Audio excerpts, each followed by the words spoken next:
mission to make the game safer. If we can create an environment through our product and our technology where kids can go out and maximize all the benefits of the game and reduce the risk of any form of injury, that's a worthy mission. So every decision that we make revolves around, is this the right thing? Is this the right thing for the kids? Will this make the game better? Will this make the game safer? You know, concussion has become much more prevalent because our knowledge is going up dramatically.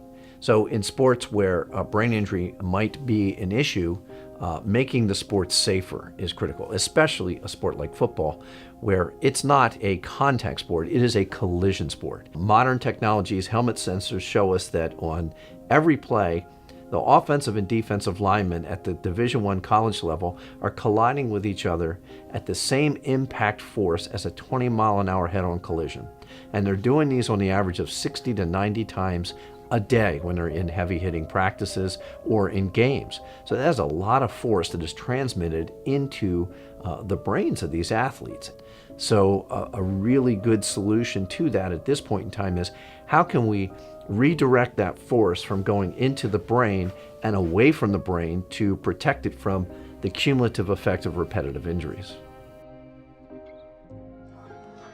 At Penn State University, where excellence reaches athletics and academic research, and the alumni support is overwhelming, extensive research is being internally funded by Penn State to specifically focus on sports-related concussions. Dr. Sam Slobanoff is a professor of kinesiology and neurosurgery and has spent the last 15 years exclusively researching sports-related concussions. He is working closely with the football team and a team of researchers to try to understand sports-related concussions in a more advanced way. Understanding that each concussion injury is different and unique to the individual athlete, the research team uses a variety of modules to gather as much information as possible, such as cutting-edge on-campus MRI brain imaging, blood work, genetic testing, and custom virtual reality testing to gather baseline data throughout the entire year for each athlete. In 2015, Penn State also teamed up with Head Health Network, a company that has developed helmet sensor technology, and in 2016 with ProTech helmet caps. Madeline Scaramuzzo and the athletic training staff monitor the impacts and collect valuable data from every practice and game day.